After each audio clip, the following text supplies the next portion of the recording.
Hello football কাকা, কি অবস্থা তোমাদের? আশা করি তোমার বেশ ভালো আছে। জাবি আলানসোকে নিয়ে এই সিজনটাই মাতামাতি করে আসলে শেষ হবে না। এমন একটা কোচ যে কোচ এই সিজনের টোটাল রেকর্ড বুকটা উল্টো পাল্টা করে ফেলাইছে। আপনার আমার ফুটবল দর্শকদের মাথাটা নষ্ট করে ফেলাইছে জাবি আলানসো। সত্যি কথা বলতে তার বর্তমান যে ডিমান্ড, এই সিজন তো বায়ার লেভারকুসেন থাকতেছে, এবং নেক্সট সিজন যে কোন বড় ক্লাবের কোচ হবে এটা আপনি আইডিয়া করতে পারতেছেন। এবং এটা শিওর যে আগামী সিজনে সে অনেক বড় একটা হাই প্রোফাইল ক্লাবের কোচ হচ্ছে, এখানে কোনো সন্দেহ নাই।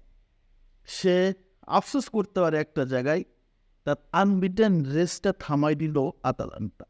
না হলে এই সিজনেই সে ট্রেবল জিতে যেত। তো আসলে ওইটা হলে একটু বেশি বাড়াবাড়ি হয়ে যেত, তাই না? মানে খুব দ্রুত এত উত্থান, বিষয়টা কিন্তু আসলে মানানসই না। দেখা গেল এই সিজনটা অনেক চমৎকার হলে নেক্সট সিজন যদি খুব বাজেভাবে যায়।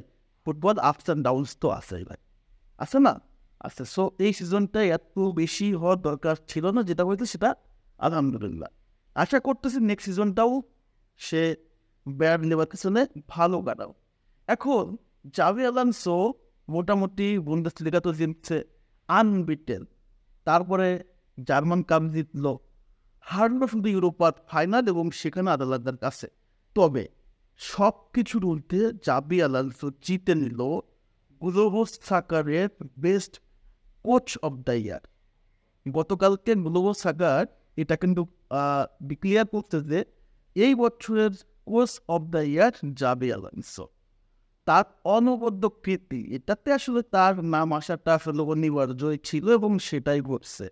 এবং যে টিমটাকে, যে বায়ার লেভারকুসেন গত সিজন ছিল 6 নম্বরে বুন্দেসলিগাতে, সেই টিমটাকে এই সিজনে আনবিটেন চ্যাম্পিয়ন করলো। এবং যে লিগে, যে বুন্দেসলিগাতে টানা এক যুগের বেশি সময় ধরে রাজত্ব করতেছিল বায়ার্ন মিউনিখ, সেখানে আরও অনেক বড় বড় প্রোফাইল, হাই প্রোফাইল ক্লাব আছে। ব্রুসিয়া ডর্টমুন্ড যারা ডিপেন্ডিং, তারা হচ্ছে যারা রাইট নাও চ্যাম্পিয়ন লিগের ফাইনালে, লাইপজিগ আছে, আরও অনেকগুলো ক্লাব আছে। তারপরেও সেই সব ক্লাবকে টিক্কা দিয়া সকল ক্লাবকে আসলে গুনায় না ধরে আনবিটেন চ্যাম্পিয়ন হয়েছে জাভি আলানসোর বায়ার লেভারকুসেন।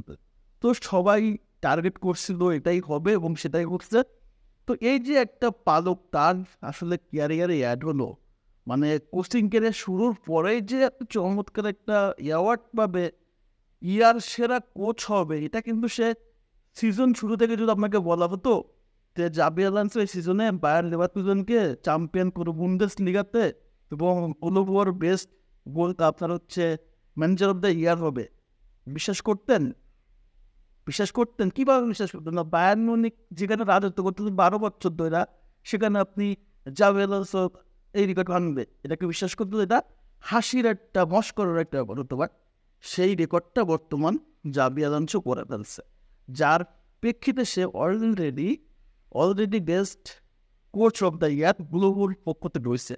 এখন দেখা যাক চ্যাম্পিয়ন লিগ শেষ হওয়ার পর হয়তো বা ফিফা আসলে কাকে ডিক্লেয়ার করে যে বেস্ট ম্যানেজার অফ দ্য ইয়ার। এখানে কার্লো আনচেলত্তি হচ্ছে তার সবচেয়ে বড় প্রতিদ্বন্দ্বী, কারণ এইখানে কার্লো আনচেলত্তি যেটা করছে, লা লিগাতে ডোমিনেট করে লা লিগা চ্যাম্পিয়ন রিয়াল মাদ্রিদ, চ্যাম্পিয়ন লিগের ফাইনালে রিয়াল মাদ্রিদ, যদি রিয়াল মাদ্রিদ জিতে যায় চ্যাম্পিয়ন লিগ, তাহলে কিন্তু জাবি আলানসোর সাথে কার্লো আনচেলত্তির বিষয়ে তার ব্যাটেল হবে। তবে আমার মনে হয় জাবি আলানসো যেটা করছে সেখানে হয়তো বা তার কৃতিত্বটাই বেশি দিবে, যেহেতু ইয়াং একটা কোচ, হয়তোবা এই পরিপ্রেক্ষিতে হয়তোবা সে ফেভারটা পেতে পারে। বাট এখনও কিন্তু আসলে ক্লিয়ার না যে আসলে কী হবে। কার্লো হলেও আসলে সমস্যা নাই, জাবি হলেও সমস্যা নাই, দুটাই আমাদের রিয়ালের প্রোডাক্ট, যে হবে সেই ভালো। তবে যেহেতু রিয়াল মাদ্রিদকে সাপোর্ট করি, সো চাইবো অবশ্যই সেখানে best manager of the year Carlo Ancelotti হোক। এবং কার্লো চলে যাওয়ার পর, এবং কার্লো তো ডিক্লেয়ার দিচ্ছে যে সে রিয়ালে তার ক্যারিয়ারটা শেষ করতে চায়, তার কোচিং ক্যারিয়ার এখানে শেষ করবে এবং ফিনিশ করবে। হয়তো 24-25 তার ক্যারিয়ারটা এখানে শেষ হয়ে যাবে, তারপর সে অবসরে চলে যাবে। আর রিয়ালের গদিতে বসবে কে? রিয়ালের ম্যানেজার গদিতে বসবে জাবি আলানসো, যারা দুজন এই সিজনে সবচেয়ে টপ মোস্ট লিস্টে আছে ম্যানেজার হিসাবে। তো জাবি আলানসো রিয়েলিটিটা অসাধারণ ছিল, এই একটা স্বপ্নের মতো পার করছে। আশা করবো নেক্সট সিজনটা স্বপ্নের মতো পার করে রিয়ালের প্রতিদেশে বসুক। এটা হচ্ছে রিয়াল ভক্ত এবং সকল মাদ্রিস্টাদের একমাত্র চাওয়া। সো আলোচনাটা যদি ভালো লেগে থাকে অবশ্যই ফলো করে পাশে থাকবেন। সবাইকে ধন্যবাদ জানাচ্ছি। আল্লাহ হাফেজ।